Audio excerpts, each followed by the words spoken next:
Can a 500-pound wreck really become a head-turner like this off-road capable Lamborghini? The goal is to take this structurally damaged car and push the limits of what can be done without any help in your home garage to end up with something you'd be proud to park next to a supercar.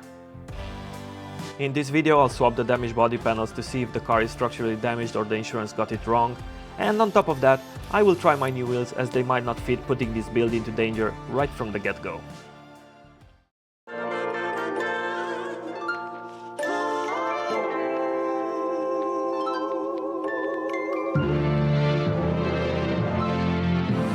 Our project, one of the most underrated sports car, the Mark III MR2. It was Toyota's small mid-engine two-seater sports car. The first plans for the MR2 started in 1979, and by the mid-80s it was launched as the first generation with its boxy futuristic design, and then it got replaced in the 1990s by the second generation that was really loved because of its Ferrari-like looks and also the mighty 2-liter turbo engine. The third generation was launched in 1999 only as a convertible, and its design, let's just say, people don't really like it. And also because it came out with only one engine as an option. A 1.8 inline-4 naturally aspirated that was putting out a mere 140 horsepower. But it's not all bad as you might think. Actually, I think it's quite the opposite, because Toyota did something really extraordinary with this car. They made it lighter, a lot lighter. They shaved more than 250 kilos from the previous generation, bringing the weight under a ton. And here in the UK, they all came with a Torsen limited slip differential as standard. And there are a lot of options to actually make this car faster. You can boost the engine because it copes really well with that, or you can change it with the high revving 2ZZ Yamaha engine that was also found in Lotus, and the list just goes on. But that story is actually for a good one. My car.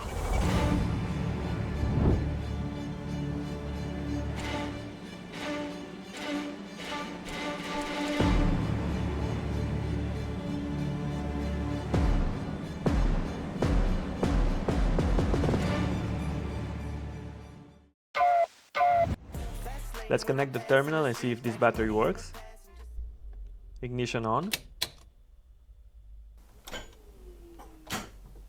It is flat as a pancake, but I have a spare one that I left to charge overnight, so I'm installing this on the car, and I have only one thing on my mind now that I know for sure that this battery has a full charge. Will it start?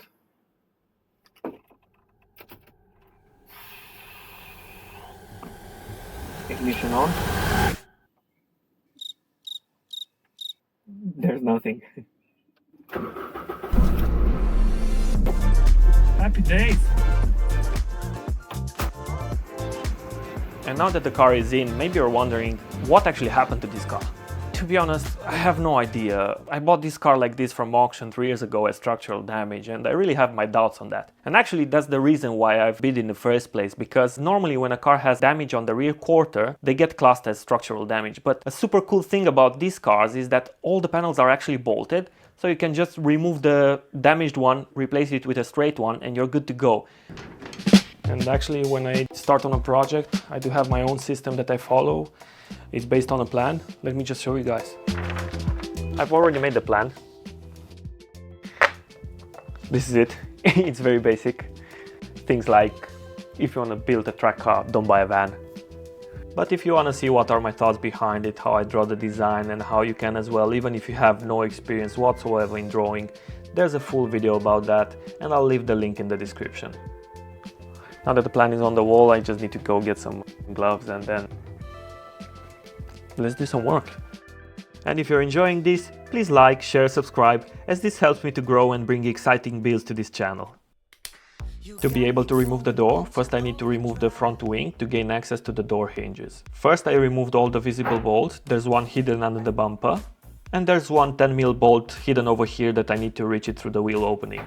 Once all the bolts are off, I can remove the wing, and then I will gain access to the door hinges.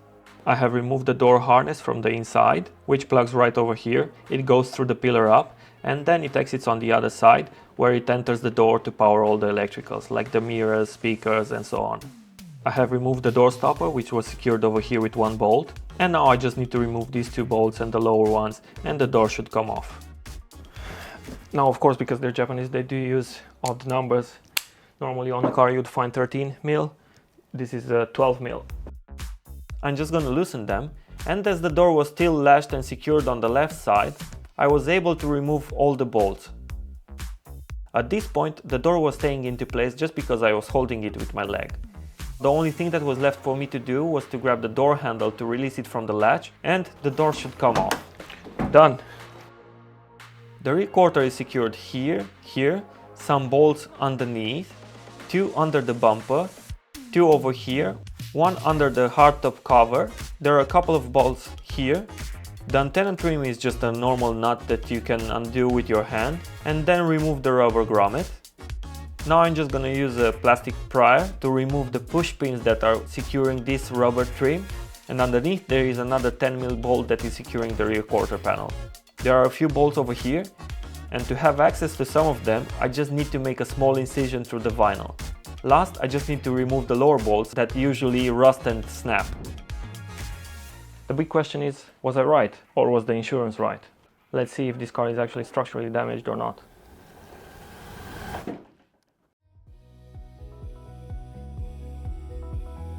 And as you can see, there is no damage whatsoever. I'm really happy because there's no damage to the car. That means we can carry on with the project. I was right, insurance was wrong. While the panel is off, I had access to the electrical antenna, and I want to remove this because I really think that it makes it look like a remote control car, and I do plan to make an antenna delete. It was time to put the car back together by installing the new panels. Well, they're actually new to me, but they're straight.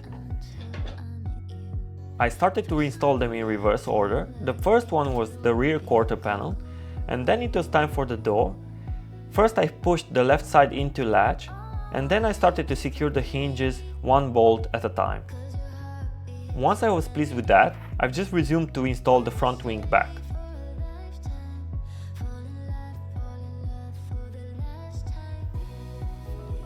And there you have it.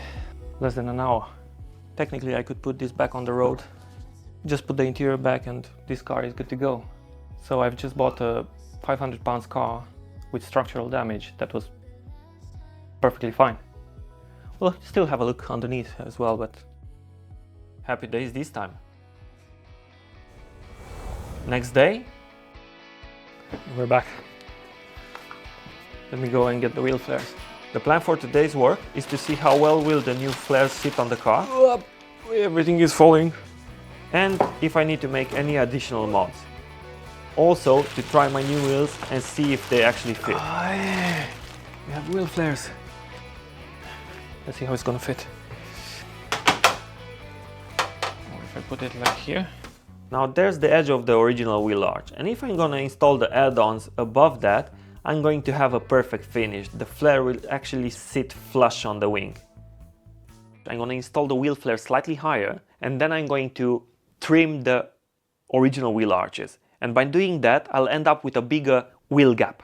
And that is going to create the illusion that the car is actually jacked up, that it's a lot taller than it is. But in reality, it's not. It's exactly the same suspension. It's gonna have exactly the same dynamics as the original car when it came out, which is brilliant because I don't really want to ruin the feel of this car because it is a really good car to drive and I really do not want to mess with that. And while the car had its full weight on, I started to undo the wheel nuts. But even with the full weight on, I was still able to spin the wheels, which tells me two things. Either I'm a freak of nature and I'm really powerful, either this car is really light. Then to raise it, I just place the jack where the seam is, and the car is going to lift equally, making it super convenient to install both jacks at the same time. Now with the wheel nuts loose and the car in the air, it was time to remove these wheels to make room for the new ones. Great news, I actually discovered something else. Let me show you.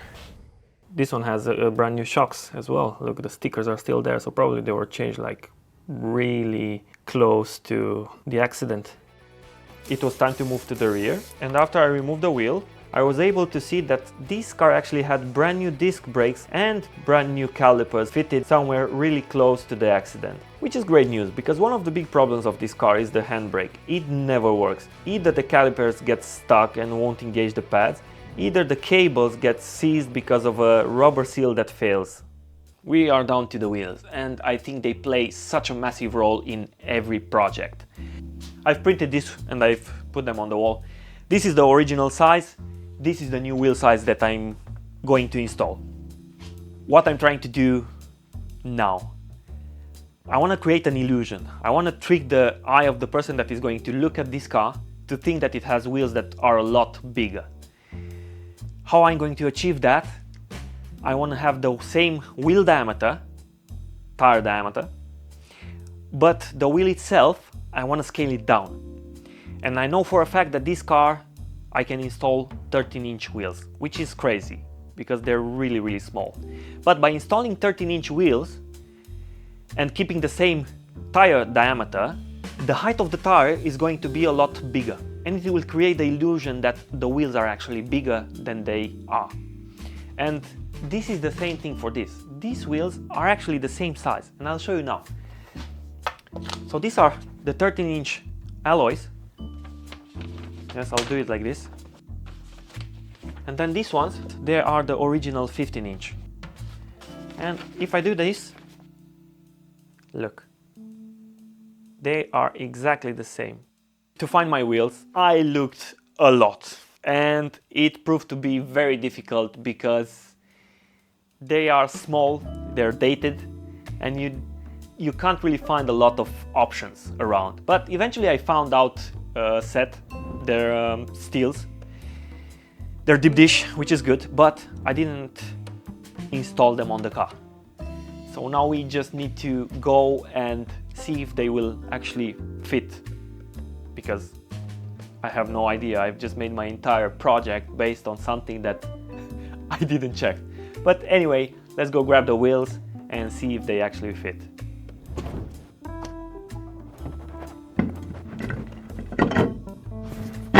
Ooh, first problem. The wheels actually fit, but because of the design of this wheel in particular, the spoke actually hits the caliper here and here. It's not really something that I wanted, but I have no other choice and I need to put some spacers to bring the wheels out. Let's hope that this will do the trick.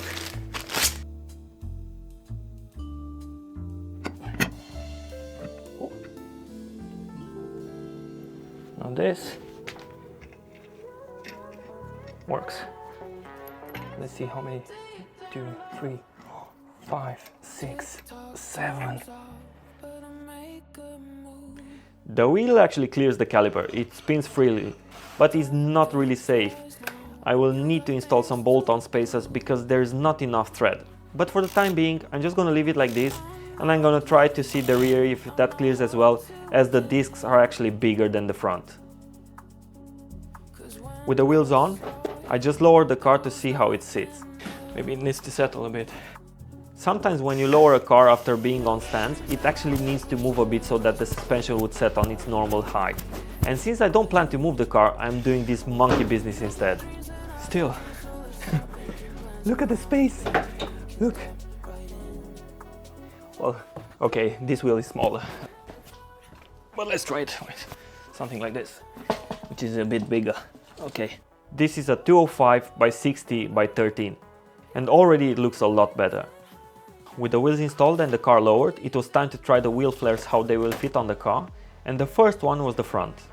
For the time being, I'm just gonna use some masking tape to keep them on the car, so that I can make a rough idea how it's going to look like.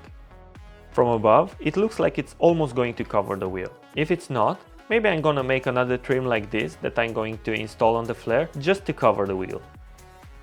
The rear one covers the wheel a lot better, and now that I know that the car has no structural damage and the wheels fit without any major problems, let's carry on with the front bumper. I want to cut the lower part and replace it with one from another car. But I'll do all of that in the next episode. And if you want to see how it turned out, click on the screen right now and start watching the full video of just that. My name is Camille, thank you for watching, I'll see you next time.